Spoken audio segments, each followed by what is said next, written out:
The wind cut sharp across the empty train platform, carrying the bite of winter and the sound of nothing at all.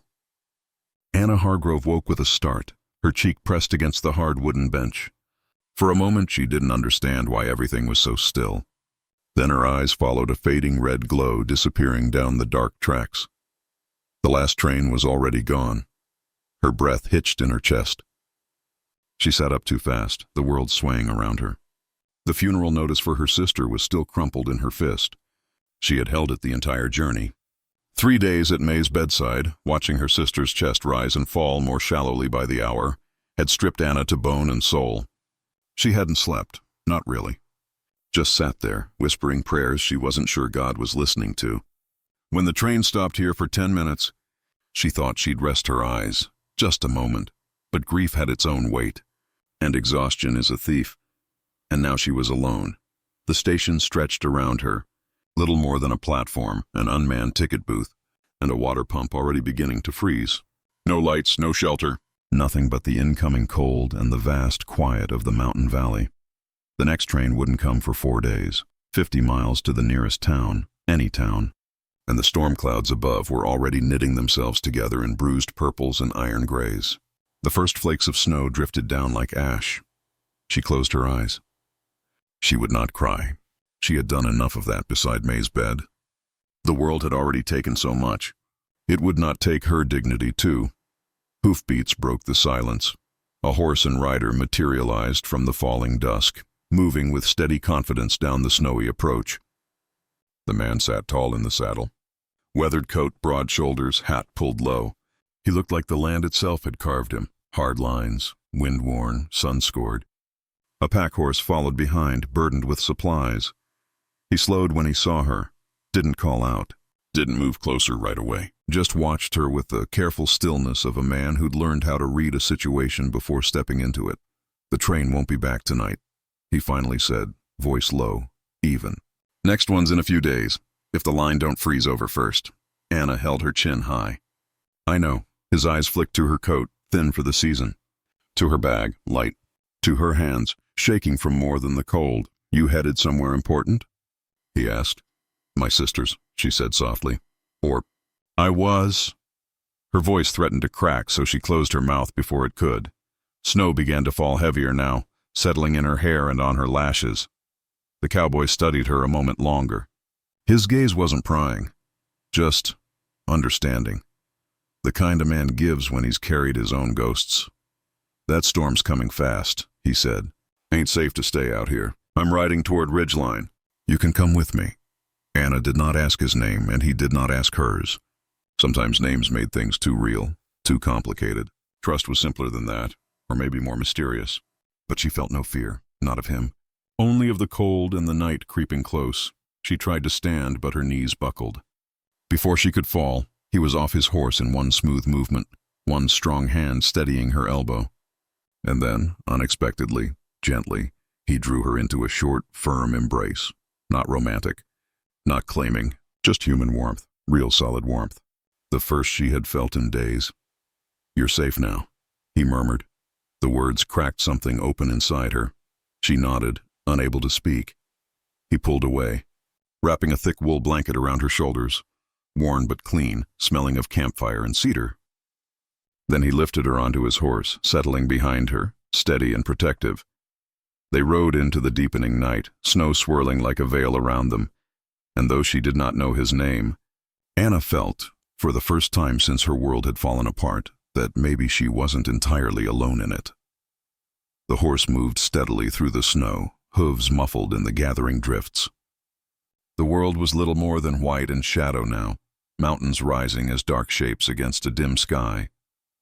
The warmth of the cowboy's arm around Anna's waist and the blanket wrapped tight around her were the only things keeping the cold from sinking into her bones. For a long while, neither of them spoke. The rhythm of the ride, the steady sway of the saddle, the whisper of wind through the pines, it all pulled at something deep inside Anna. She felt her head tip back, resting against his shoulder, exhaustion tugging her down again. "You fall asleep. You'll fall clean off this horse," the cowboy murmured. Not unkindly, just matter of fact. She opened her eyes again, exhaling a thin laugh. I think I've passed the point of choosing whether I sleep or not. He hesitated. Then softly, I know that place. The snow thinned enough to reveal a crossroads where two trails met, a fork in the wild. The cowboy slowed the horse, studying the dark beyond. One path was swallowed in shadow. The other ran up toward the foothills, steeper but clearer. Bridge is out on the main road, he said. River washed it away last spring. We'll take the ridge trail. My place is closer than town. Anna turned her head slightly to look back at him. She could see the outline of his face now in faint moonlight. The beard dusted with frost, jaw firm, eyes steady. You live alone? She asked. Yes, ma'am. No hesitation. Just truth. The words landed heavy. Not dangerous. Just sad. They continued up the trail, the night growing bitter. The cowboy shifted one arm just enough to keep her from swaying. Finally, Anna spoke. The words came out like breath in winter, visible, delicate, fleeting. My sister passed yesterday.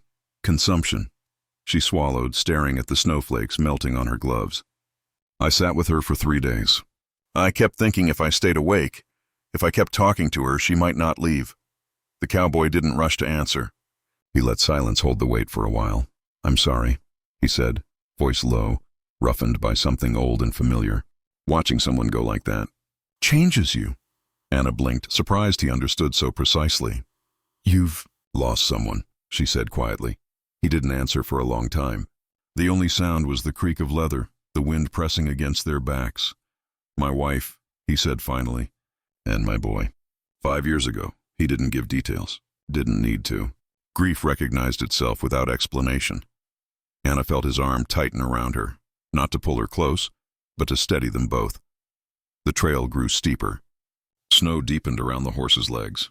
The mountains loomed black against a starless sky. Then, like a lantern in a sea of night, a faint glow appeared ahead. Warm, steady, small. A cabin. Smoke curled from the chimney. A barn stood nearby, the kind of place built to withstand storms. The kind of place someone had kept alive through long winters and longer loneliness. The cowboy dismounted first, then lifted Anna down carefully. When her boots touched the snow, her legs shook, barely holding her weight. He steadied her again. Gentle, steady, practiced. Name's Josiah, he said at last, quietly. Anna nodded. Anna, he nodded once in return. A simple exchange. But it felt like something important had been placed carefully on a table between them. He opened the cabin door and ushered her inside. The warmth hit her like a wave, wood stove heat. The scent of pine smoke, iron skillet, old books, wool blankets. A place lived in, a place cared for. Josiah lit the lamp with slow, familiar movements. Light filled the room, soft gold glow revealing shelves of tools, a Bible resting open on a table, a small carved horse on a mantel, the same kind that had been tied to his saddle. Josiah hung his hat, shrugged off his coat. Then he turned to her. You'll take the bed, he said simply. I'll sleep by the fire. Anna opened her mouth to protest, but the words dissolved. Her body was done arguing. Instead, she whispered, thank you. Not a small thank you. A thank you shaped like survival. Josiah only nodded. He put coffee on the stove. He ladled warmed beans into a tin bowl. He moved with the quiet ease of a man who'd lived alone long enough to know how to make small comforts mean something. Anna sat at the rough-hewn table. And for the first time in days, maybe longer, she felt her lungs open. Her shoulders loosen, safe. It was a fragile kind of safety, made of borrowed shelter and unspoken grief. But it was real. And as the storm closed around the cabin, sealing the world away in white, neither of them felt as alone as they had that morning. The storm deepened overnight. Wind lashed against the cabin walls, driving snow in hard, relentless waves. The shutters rattled. The roof timbers creaked like an old ship fighting to stay afloat. But inside, the space glowed warm with firelight. Anna woke before dawn, unsure for a moment where she was. The heaviness of sleep had swallowed her whole. She had not slept like that in 2 years, not since the day she lost Thomas. Grief had changed sleep into something thin and restless. But here, in this small cabin tucked beneath the mountains, her body had finally surrendered. She stepped quietly into the main room. Josiah lay on a bedroll by the fire, one arm thrown over his head, His face softened in sleep. In the flickering glow, he looked younger, not in age but in burden. As if the silence of the storm outside had peeled away a layer of the weight he carried, Anna moved softly across the floor, stoking the fire with new wood. The flames brightened, licking up orange and gold. When she turned to reach for the kettle, she found him awake, eyes open, watching her. "Didn't mean to wake you," she said gently. "You didn't." His voice was low, thick with sleep. He sat up slowly, stretching the stiffness from his back. "Storm still bad?" She nodded toward the window where snow pressed against the glass in thick dunes. "We're not going anywhere," Josiah rubbed his jaw. "Then we make the best of being stuck." There was no fear in his tone. No frustration, only acceptance. A man familiar with weathering storms, literal and otherwise. They shared breakfast. Coffee and cornbread warmed over the fire. Simple but nourishing. Anna ate slowly, savoring each bite, realizing how long she had gone without tasting anything at all. When the meal finished, Josiah bundled himself in coat and gloves to check the barn. Anna watched him disappear into the white swirl, the door banging shut behind him. The cabin felt suddenly colder without him. He returned 20 minutes later, snow coating him from hat to boots. "Horses are fine," he said, hanging his coat near the fire. "Cows restless but warm. We'll want to bring in more wood before nightfall." Anna nodded and began clearing the table. The silence that settled wasn't awkward, just quiet. A quiet made of shared space, not distance. She glanced toward the carved wooden horse on the mantel. "You made that?" she asked softly. Josiah paused. His gaze flickered toward it, then away like looking hurt. "Yes, for my boy," he said the words simply, without trembling or hesitation. But the weight behind them was unmistakable. Anna dried her hands and sat across from him. The fire popped softly. "You don't have to tell me more," she said. He let out a slow breath. "Fever," he said quietly. He was 4. Rebecca tried to get help while I was on a cattle run. By the time I got back, his jaw tightened. "I buried them both myself. Right outside." Anna closed her eyes. She didn't need to look outside to know where the graves were. "I wasn't there either," she whispered. "When Thomas died, they said the mine collapsed so fast no one had time to scream. I wasn't there. That's what stays, not the love, the absence." Josiah nodded slowly, like someone who understood without needing to speak. The storm outside roared. Inside, 2 people sat in a small cabin with grief not erased, but recognized. A kind of quiet understanding formed between them, something solid as the beams overhead. By mid-afternoon, the wind began to shift. Snow still fell, but slower now, softer. Josiah stood and reached for his tools.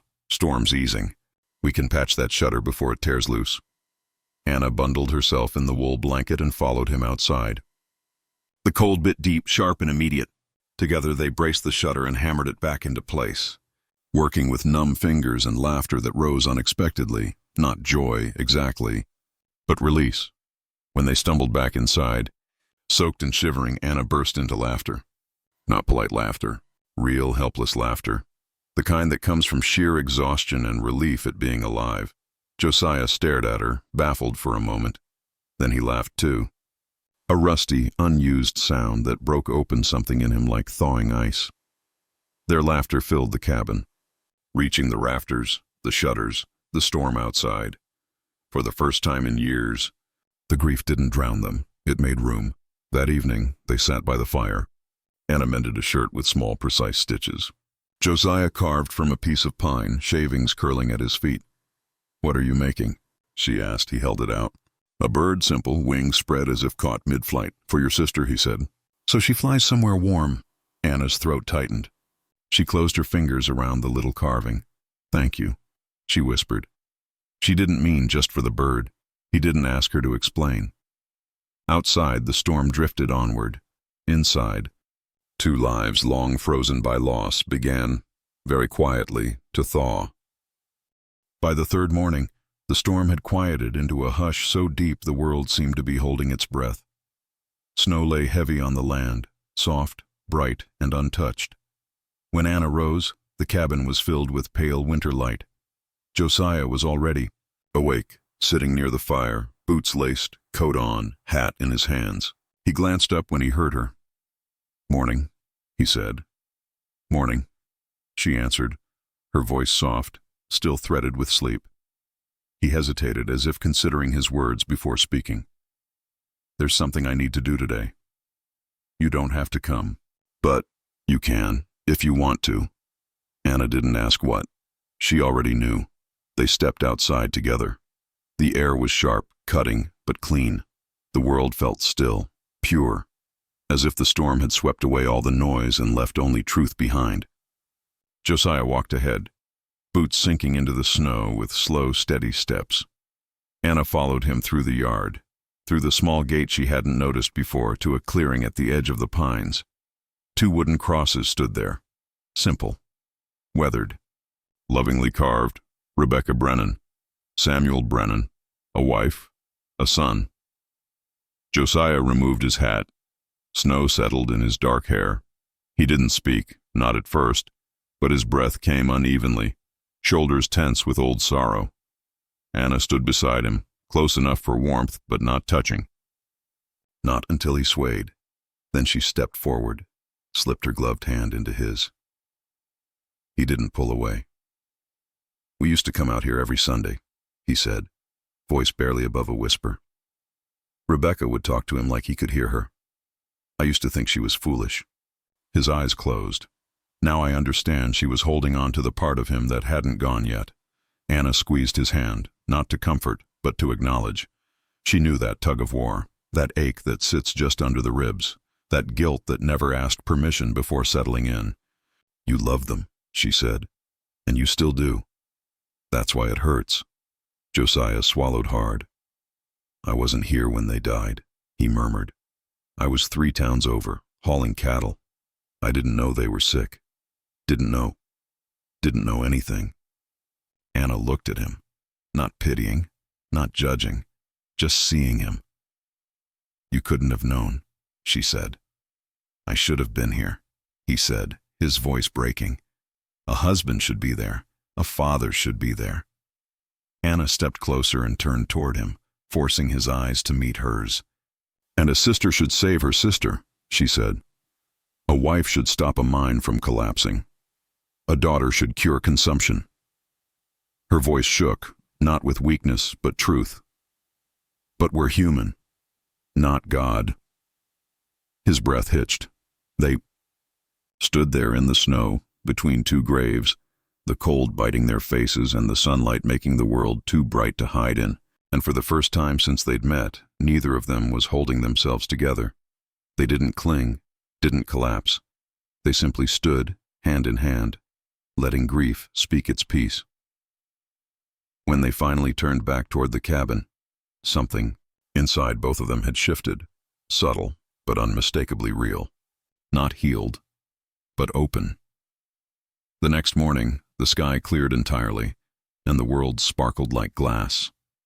It was time to go into town.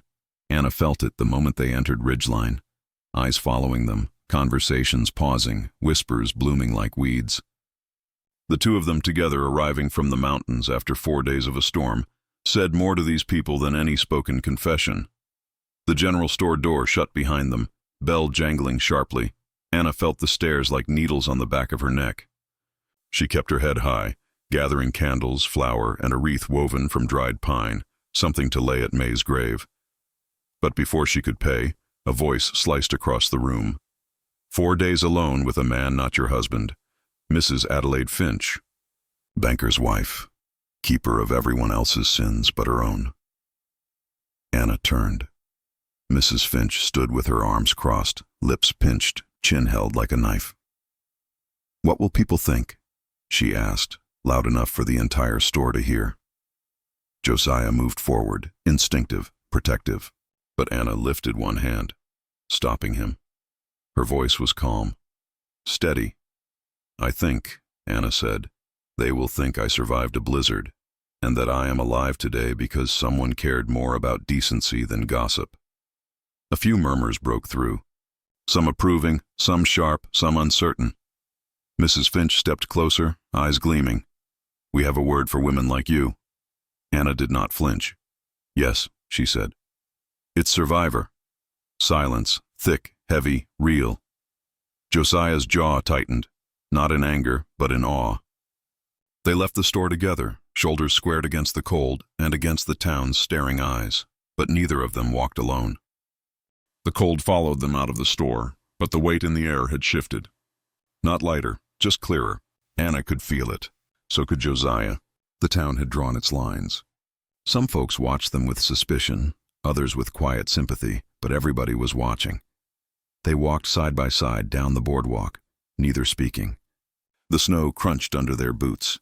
Josiah's jaw was tight again, not with shame, but with the readiness of a man already measuring how much fight he could afford, how much he was willing to give. Anna stopped first. The boarding house stood at the end of the street. Plain, cold, a place to stay, but not a place to live. She turned to him. "I'll take the morning train," she said quietly.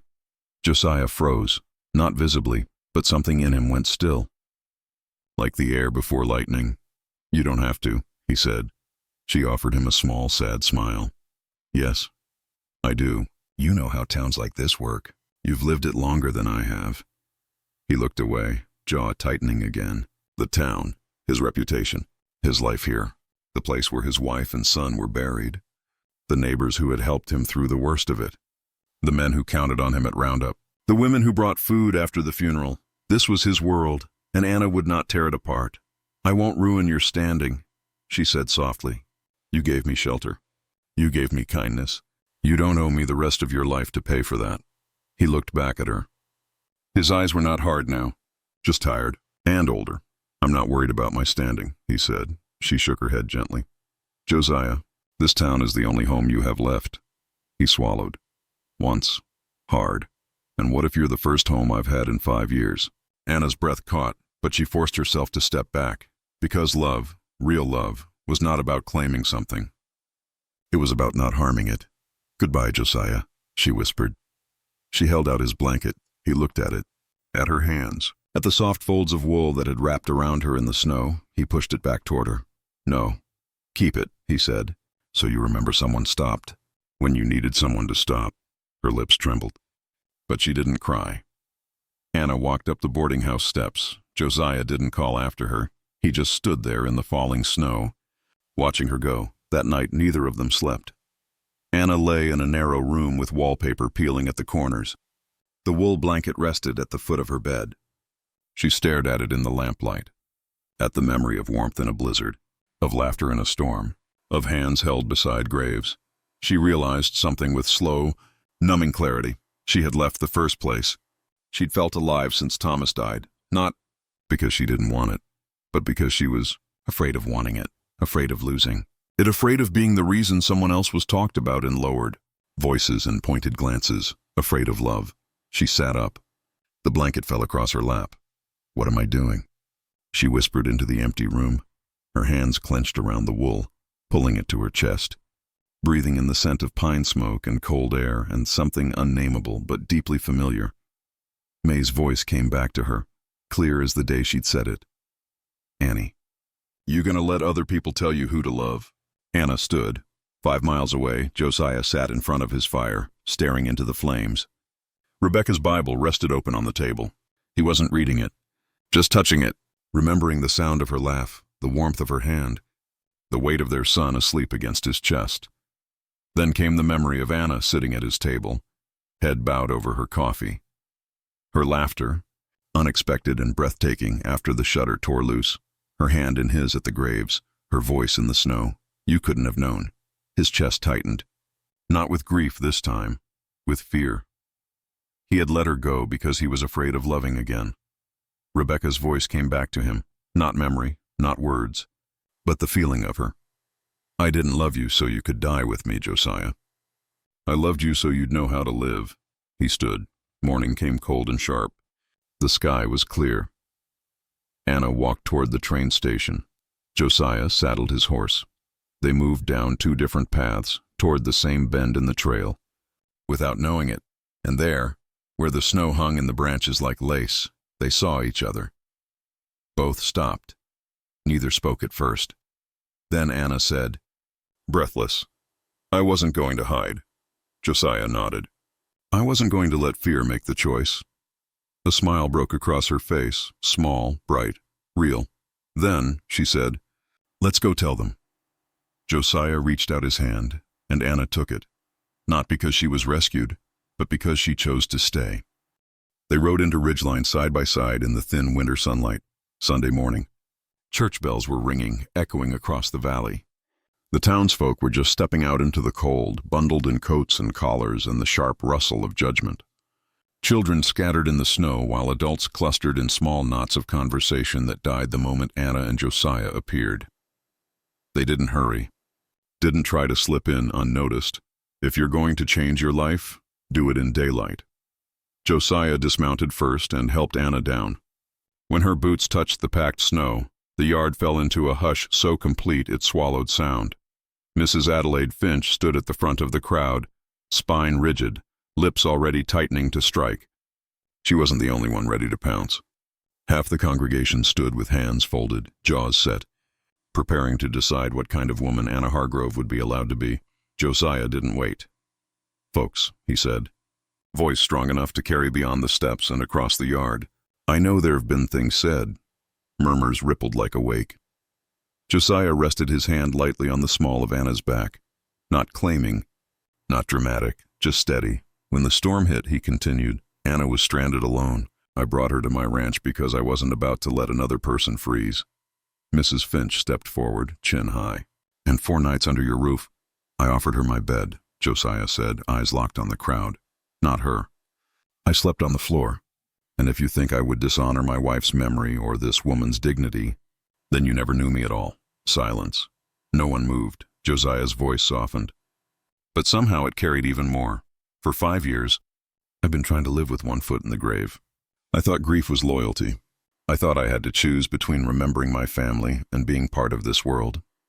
He looked at Anna then, and the world went very still. "She reminded me that being alive is not betrayal."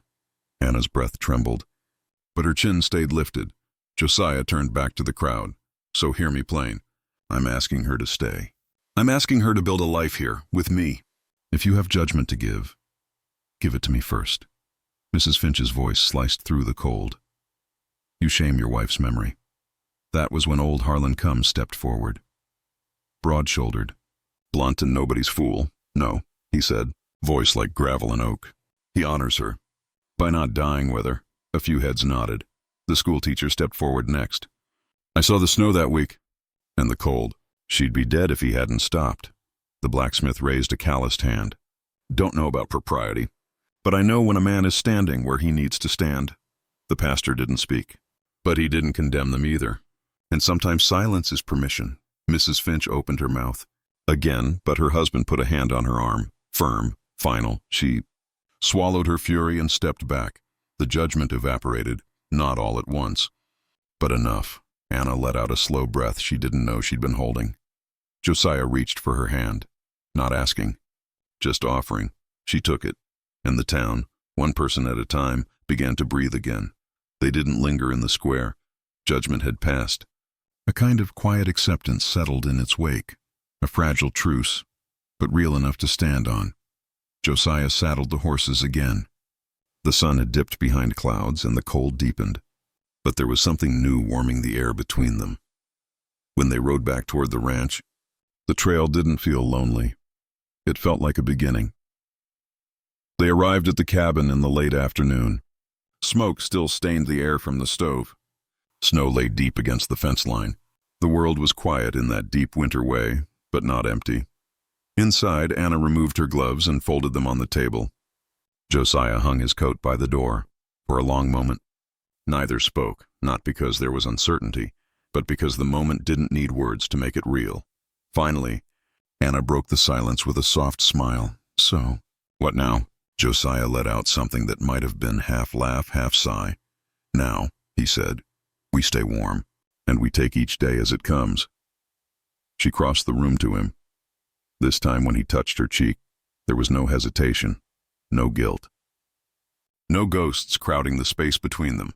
Just two people who had walked through storms, literal and otherwise, and found each other on the other side. The fire crackled. Outside, snow began to fall again, but soft this time, gentle, not a threat, a promise. The thaw began slowly. just a few degrees of warmth creeping into the wind. A little more sunlight each morning. The kind of change you only notice if you've lived long enough to know that winters break not in a single day, but in breaths.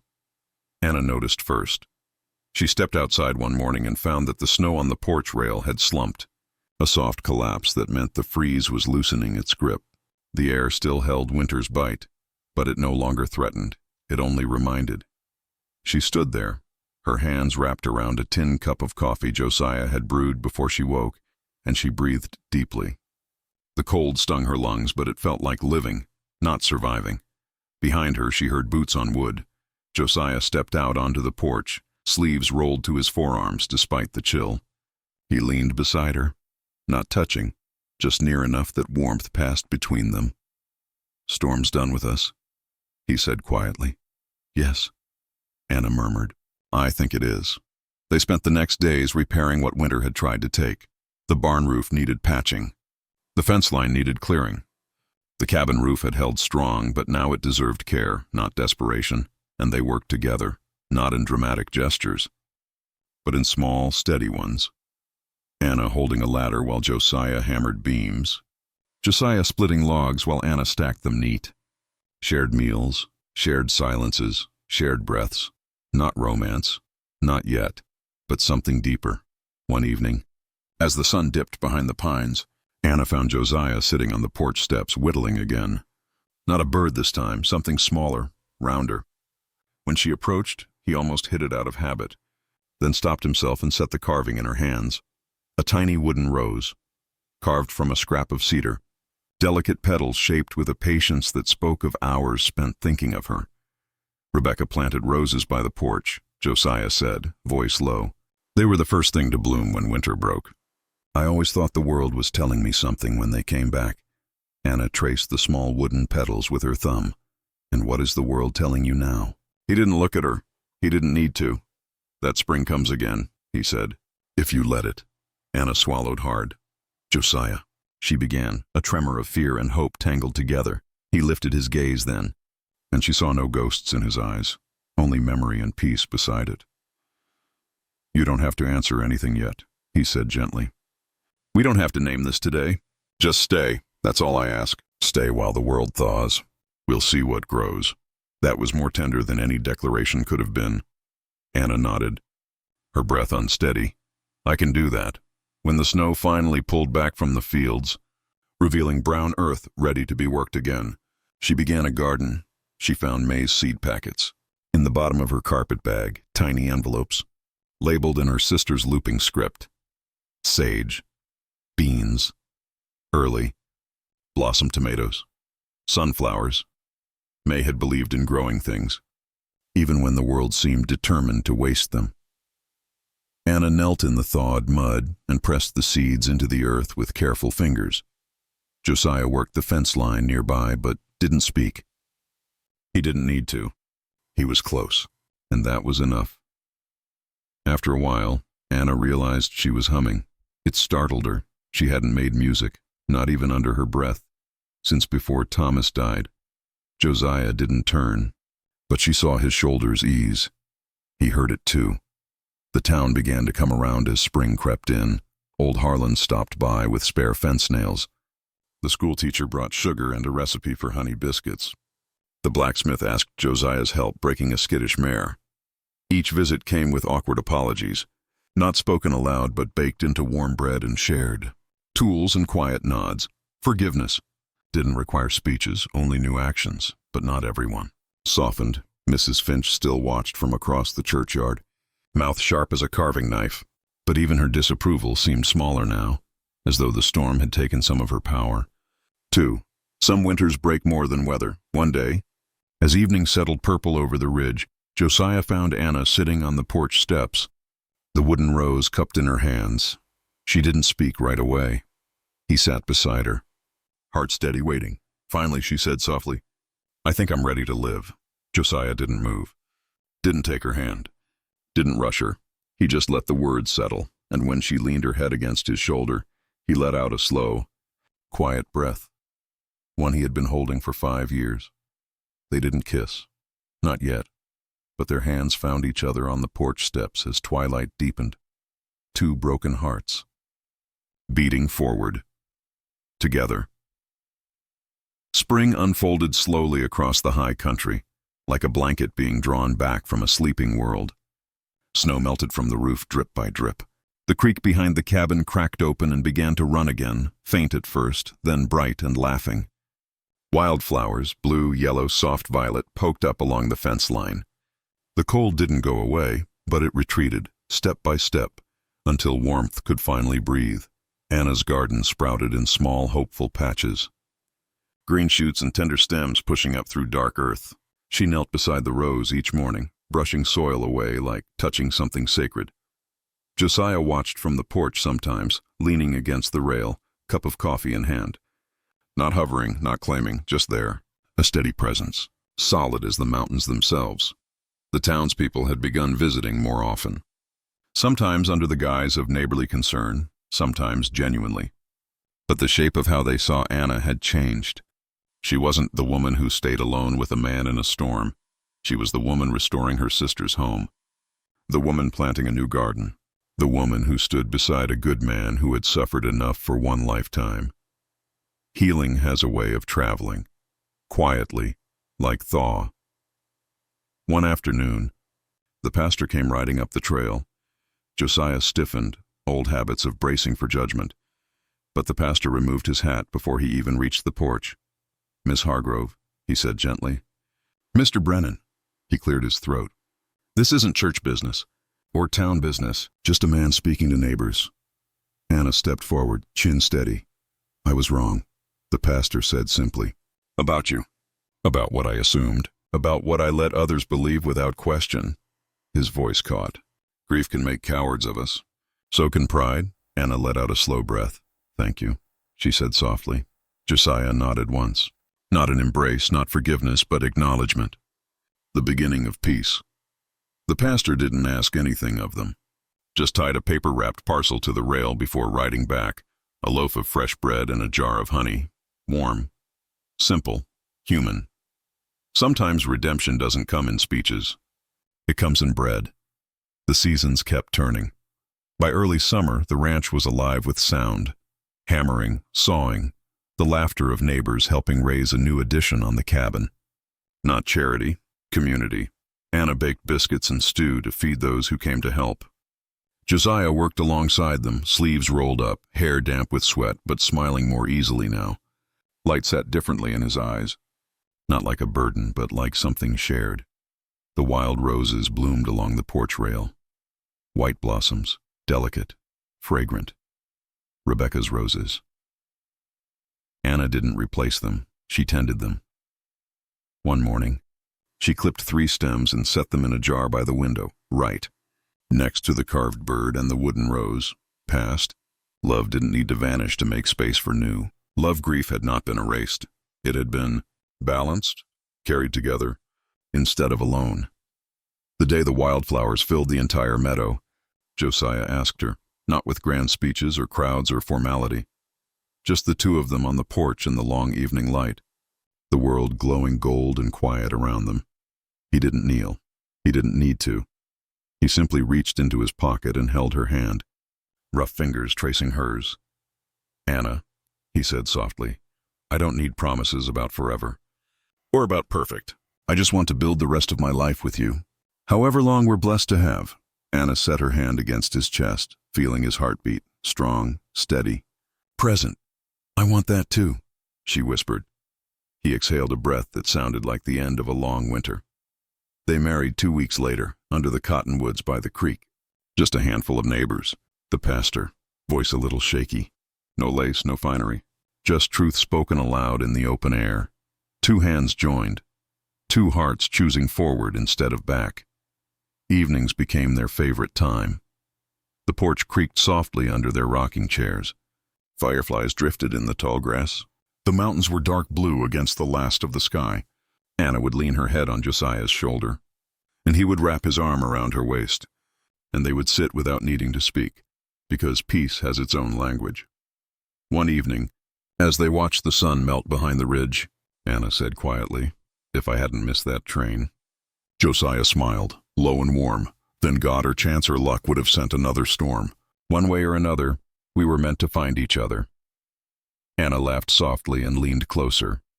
The world, once full of grief and silence, now hummed with life. Not perfect, not easy, but shared, and shared was enough. On the porch rail, the wool blanket fluttered in the soft summer breeze. Clean, well-mended, still smelling faintly of wood smoke and winter. Not a reminder of fear anymore, a reminder of beginning, of the night two broken souls found shelter, and of everything that had grown since. Home,